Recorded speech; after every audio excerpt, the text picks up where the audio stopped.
Autolite and its 96,000 dealers presents Suspense.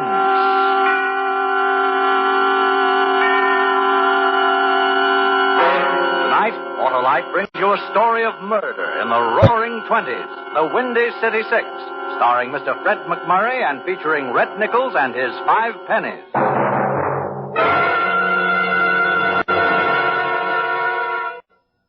And now, with the Windy City Six and the performance of Mr. Fred MacMurray, Autolite hopes once again to keep you in suspense.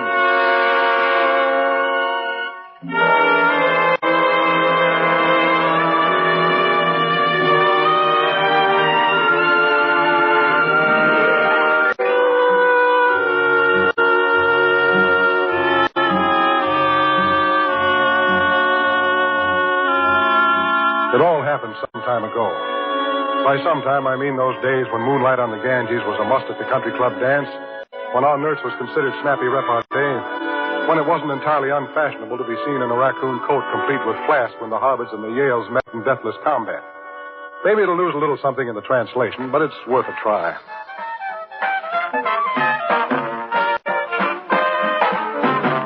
Anyway, as it happened, we were playing in a little pad on Oriole Street. Crazy Jack Fisher's high hat. It was a speech, but then what wasn't at that time? When the breeze was off the river, you could hear the riff notes of the Windy City Six blowing uptown. Reading from left to right, there was Corny Peters on horn, Rip Jackson on alto, Thurber Jones on the licorice, Tinkle Hobson on the Baldwin, Red Moore slapping, and me on the skins.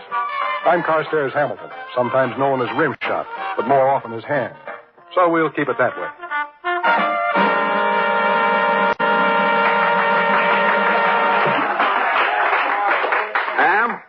Yeah, Corny? You booted the beat 3 times in that last set. What is it? Well, every time I slide a glimmer over at that skirt of table 13, my kicker skips a beat. Maybe my sticks caught the fever. Oh. Well, those 2 playboys with her are Bull Hurley and Red Rock Sparrow. You get ready to whistle again. They want to talk with you. Talk with me? That's what they said. Go on now. Keep the customers happy. Okay, Corny.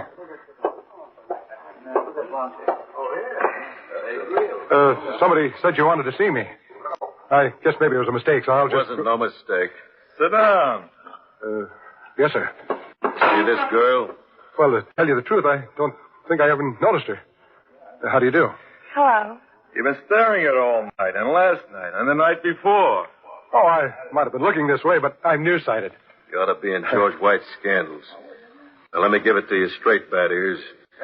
We're taking care of this girl for a very particular friend. So lay off her, huh? Because if you don't, your poor old mother's going to have someplace to take flowers on Sunday afternoon. Your grave.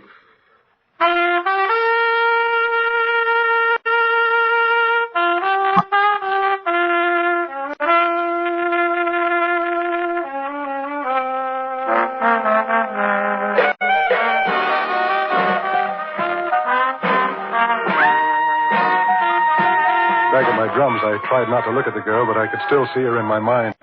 Soft, dark hair. None of that shingled bob stuff. A real Marcel finger wave. A warm young face. Lots more that curved down into a fur coat that must have set somebody back a whole truckload of upstate scotch.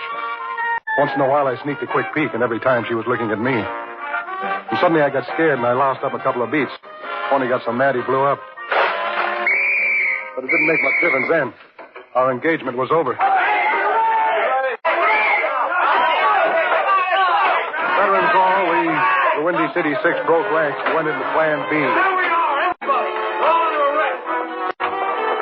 I headed for the kitchen. That was always the best way out. In the hallway, a small blonde guy was lifting a couple of shaking hands to his face, and his eyes grew as large as 2 hard-boiled eggs just before he got it. When I got out the kitchen door, I could still see that big, black-haired, vicious-looking guy peering out into the night, trying to see who it was that passed him in the hall while he was busy killing. I hope he hadn't seen my face.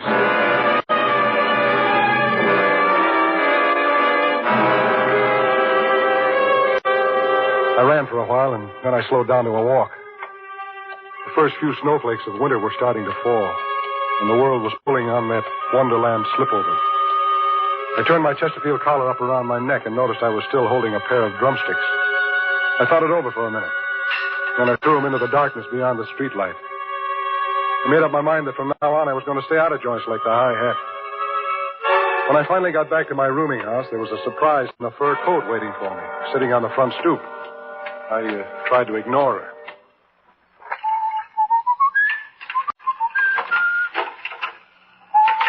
You blind or something?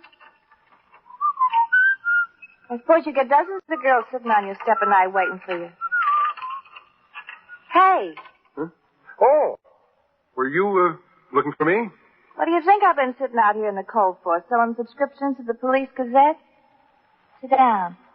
Won't you come inside? It's safer out here. I haven't forgotten the way you were looking at me at the hi-hat. Oh. Say, tell me, how'd you get out of that raid so quick? How do you think? I was with Red Rock Farrell. They don't touch him. Oh, yeah, of course. Mind telling me your name? Cora Lee. 2 E's. 2 E's. That's pretty. Tell me, Cora, what do you want with me? How'd you find my place? Crazy Jack gave us the address. Farrell and Hurley sent me to get you. To get me? Look, I don't know anything. I didn't see anything. I told you I was nearsighted. 2040. They got a place up in the mountains. They decided to throw a holiday party. They want a band. Isham Jones was busy, so all you guys are being picked up. I lost my drums.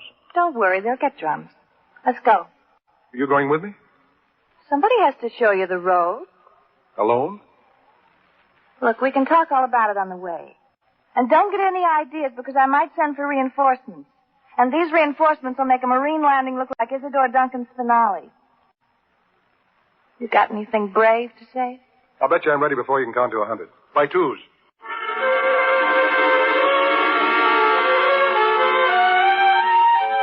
I put the chains on my old Marmon, buttoned up the isinglass curtains, cracked a bottle of antifreeze, and we started off. The snow was swirling down faster than ever and was better than 3 inches deep by the time we were 40 miles out of town. Cora was under a blanket, cuddled up next to me like she meant it, her head on my shoulder. But it wasn't as romantic as it sounds, because under the blanket, Cora was shaking. And it was the kind of shaking you don't get from being cold, or from being scared. I should have known then that something was terribly wrong, but I had to learn the hard way. Cora? Huh? Cora, why do you hang around with bozos like Red Rocks Farrell and Bull Hurley for? For the same reason you play in places like the hi-hat. Best offer I got. Also the worst. Look, suppose I just kept going now. Somewhere out west, Chicago maybe.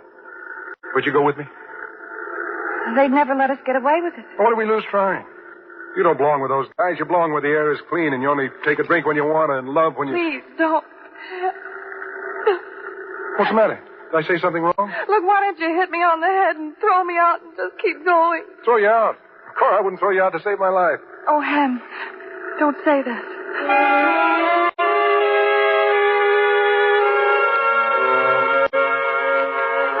About an hour later, we passed through the town of Norrisburg and arrived at a big private estate called Haywill Manor.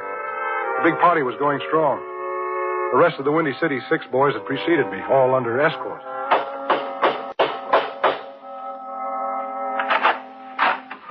The man who answered the door was the one person I never wanted to see again. When I'd seen him last, he was killing a man at the High Hat. Well, Cora, I see you got him. You got a pretty smart way of leaving a raid in a hurry, Sonny. Kitchen door. I hope nothing happens to your luck. The kitchen door? I didn't go out the kitchen door. I always leave by the basement window. I hope for your sake you're right, Sonny. Mike, he's a genuine nice guy. Well, nice guy. I think you like this party. Lots of drinks, lots of girls, and lots of happy music, huh? Oh, sure. I'll do my best. Did you get my drums? Don't worry about drums. We don't have them. We'll give you a couple of skulls to the... Now go on, pour yourselves a drink and get warm. Cora, who is he? Big Mike Donovan. This is his place. He's to the rackets what Dempsey is to boxing. Yeah?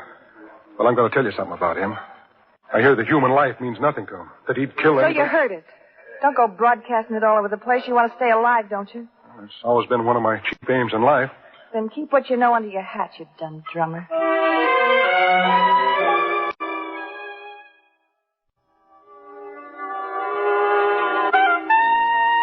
party was big and it was bouncy. Cora was sitting in a corner looking scared. Big Mike Donovan, Bull Hurley, and Red Rock Farrell were gathered at the bar drinking an uncommon amount of liquor. and looking our way every time he wanted to laugh. Herbert Jones began to get nervous, and his clarinet developed an off-key squeak. The three men put down their drinks and came over. Which one do you think it is? I got $10 says it's a saxophone player. He's got a shifty look. Yeah, I'll take the bet. I don't think he's the guy. Which one would you pick out, Red Rock?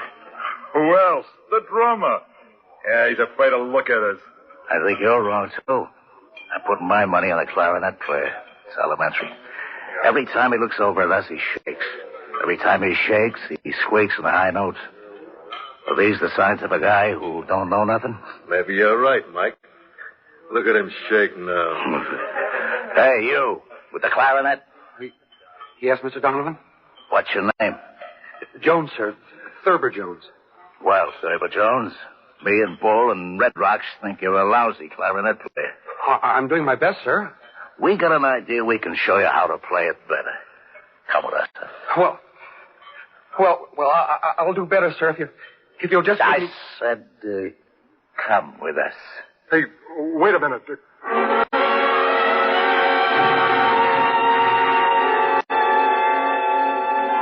They walked outside. And that was the last time I ever saw Thurber Jones alive. The rest of us were as jumpy as cats, and we played for 2 hours without a break. Everybody was getting stoned, but I didn't dare take a drink. Then Big Mike called an intermission while they served the buffet dinner. But everybody was so drunk that nobody ate much. Big Mike began to be loud and noisy, and he started waving a gun around, boasting what a great shot he was. He kicked open a couple of French windows. And out on the lawn, of all things, stood a giant snowman. Just watch. I'll blast every lousy button off his lousy shirt. He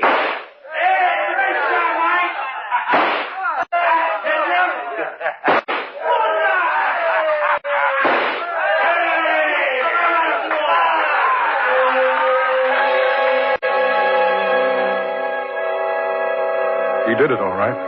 4 pieces of coal shattered and vanished into the snow. Everybody cheered and then turned back to the food and drinks. Everybody, that is, but me. I couldn't take my eyes off the snowman. Because running down its crystal white front was red blood.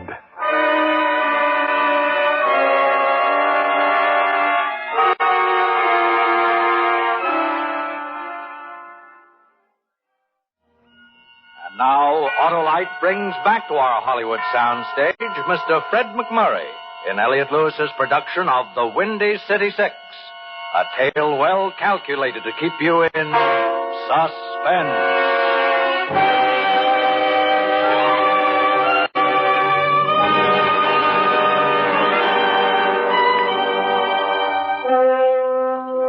During the years of the Big Thirst, homicide was an art. Sometimes it was Tommy guns against a wall, sometimes it was a concrete overshoe in the bottom of the East River, or maybe an ice pick in the heart. But out on the snow-swept lawn of Big Mike Donovan's mansion that cold December night, I was looking at the chilliest bit of murder any crazy hooligan ever thought up. A bleeding snowman. Only now it wasn't a snowman. Ham, you better get back inside. You'll freeze out here. Oh. Yeah. It's Thurber, Cora. Thurber Jones. Oh, poor little guy. He played the sweetest clarinet east of St. Louis. He was always loaning money to guys. He loved everybody. He never hurt a soul. Who did it, Ham? Who did it? Who else but your playmate, Donovan? But why, Ham? Why? You tell me why. You helped bring all of us up here, didn't you? Oh, but not for this.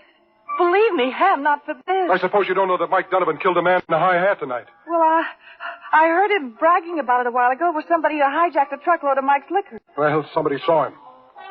And I guess he figured it was one of us. Who saw him? Well, I guess he thought it was Thurber. You mean it wasn't? I don't mean anything. I'm getting cold. Why don't you go back inside and join your killers? Ham. Go on. You work this side of the street for all the laughs you're going to get. Oh, Ham, I'm not the same as they are. I don't blame you for thinking what you do, but I wish you wouldn't. Yeah, all right. Let's just say the jury's still out on you. Look, I'll prove to you I'm not like them. Here, you'll need a fast car. What are these for? They're the keys to Mike's car. It's in the garage. Take it down to Norrisburg and come back with all the cops you can find. Hey, Bertie. That's Mike. Cora. That's Mike. Where are you? All right, please go. I want them to get what's coming to them. I want them to get it good. Yeah, but what about you? Hey, Cora. Who are you talking to out there? Come on back to the party, baby. Go on. Before all of you wind up like Thurber.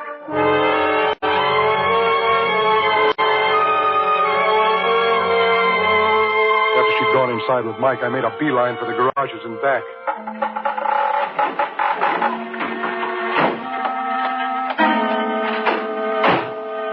Just as I got the keys in the ignition, somebody... In case you don't know it, Flea Brain, this is Mike Donovan's car.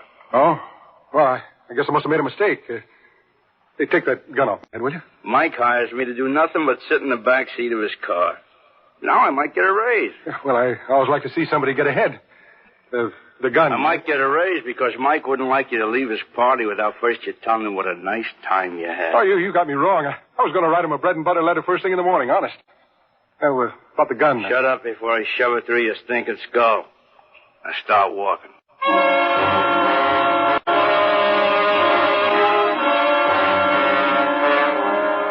The next thing I remember was being kicked through the door of the big house.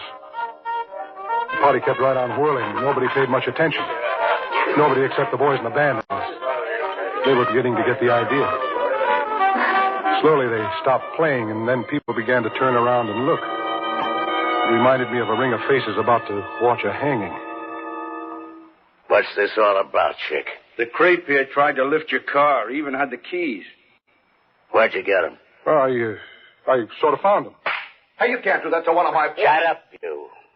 I said, where did you get him? I told you I found him.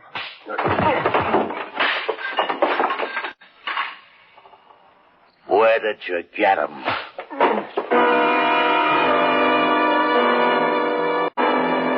I didn't care whether I lived or died right then. And when somebody kicked me twice in the kidneys, the choice was made for me. I was sure I died because everything went black.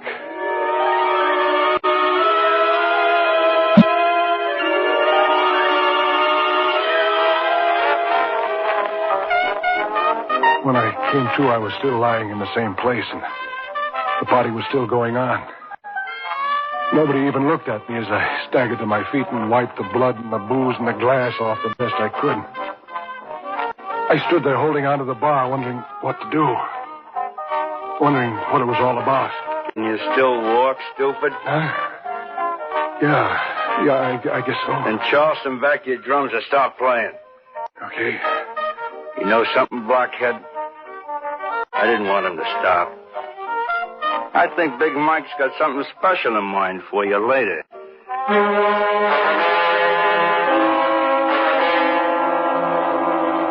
None of the boys in the band even looked at me when I got back to my drums and picked up the beat. Corny and Rip and Tinkle acted as if I were dead already. We played all through our sheets twice without a break. None of us dared stop. We knew somehow we were playing for our lives.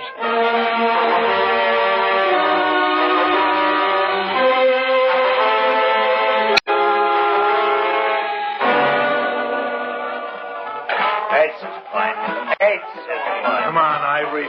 Make that 8. 5 Shizzy cups on this one. I'll take it. Right.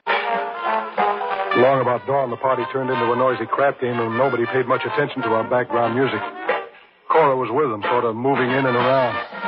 I saw her whisper something in Bull Hurley's ear, and then later she did the same thing to Red Rocks. Then she sort of sauntered over by the band, not looking at us, but we all heard what she said. Boys, keep your eye on Mike Donovan. When he goes over to Red Rocks, get ready to move. It'll be your only chance to get out of here alive. Make it good. We all looked at each other and kept right on playing, waiting to see what she was talking about. Pretty soon it began to make sense. You dirty here, making a pass at my girl. I made a pass at your girl, Mike? Just told me that you and Red Rocks both made passes at her. And I'm going to break both of your necks. No, wait a minute, Mike. That's our cue, boys. Everybody up. Hey, Mike, don't forget your music sheet. Boys, this way, out through this door. Yeah, I got it. Come on. Phew. This air feels good. Yeah, It'll feel better 100 miles from here. Where's your car? It's right over there, parked in front. Come on. Yeah, I'll be right with you. Go ahead. Cora. Go on, get out of here. You'll never have another chance. I'm not going without you. Come on, Ham. Don't just stand there. I'll be all right. Yeah, for how long? One of those ready boys in there will start shooting his guns again and you might get in the line of fire. What if I do? I deserve it for being so dumb. Ham, we'll all be killed if you don't move. Well, Cora? I'd only get you in trouble. Yeah, I believe you, but I want to take you anyway. Ham, for God's sake. Look, lady, tell him you'll come with him, please. Oh, Ham, I wanted anything but a dumb $35 a week drum player. Oh, I get it. Well, that tears it. I'm washed. But I never knew how wonderful a dumb $35 a week drum player could be. Huh? I'm coming with you. We all scrambled over to my marmon and climbed in. Red and Rip in the back seat, Cora in front, me at the helm, and Corny on the crank. Come on, baby.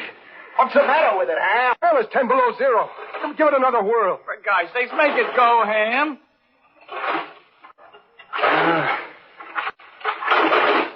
Oh, no, we can't get stuck here. Well, just take it easy. It'll catch. There. Come on, Corny, get in. What did I tell you? It's like a Swiss watch, huh? Let's get out of here. Hang on, we're off.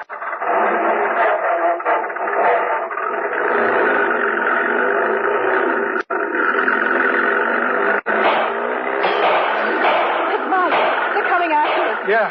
Anybody hit? No, but we're going to have to move faster than this. Well, don't worry. I've got her souped up to where she'll go 50. Hold on.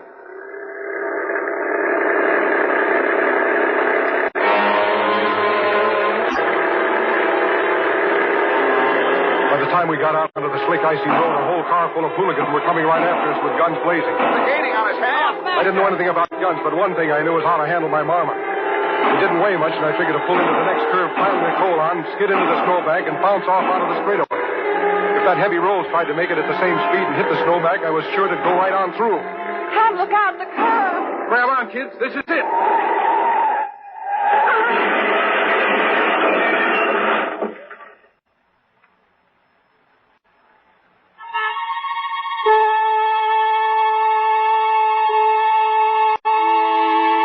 Several courses later, I fluttered an eyelid open and ventured a peek. Somewhere I'd miscalculated, because we were now stacked against a giant tree right on the edge of the road looking down into the valley. And down there, 100 feet below us, was a pile of something that had once been a rich, expensive automobile full of rich, cheap thugs. And around it, no one stirred.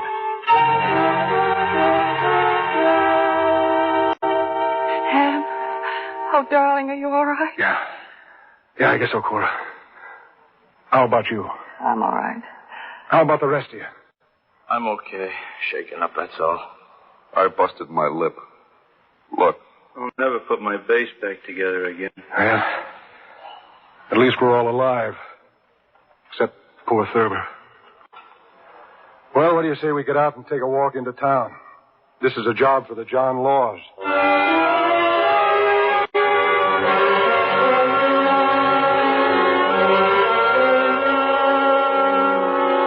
Well, that's the coda. It was the last engagement of the Windy City Six. We went out with a full arrangement and a big finish. It was in all the papers. Maybe you saw the spread. The boys on the front page, Mike Donovan and company in Vital Statistics, and Cora and me in the social columns. Now we did it. Complete with old shoes and new rice. If you ever happen to get up Norrisburg way on a curve that turns on a steep hillside, with an old scarred tree looking down into the valley, take 5 and listen. Maybe you can still hear an old clarinet squeaking on the high notes. Or if the light's right, maybe you could even catch the pale ghost of a big gunman with homicide in his eyes, looking around. Looking around for a drummer who saw him kill.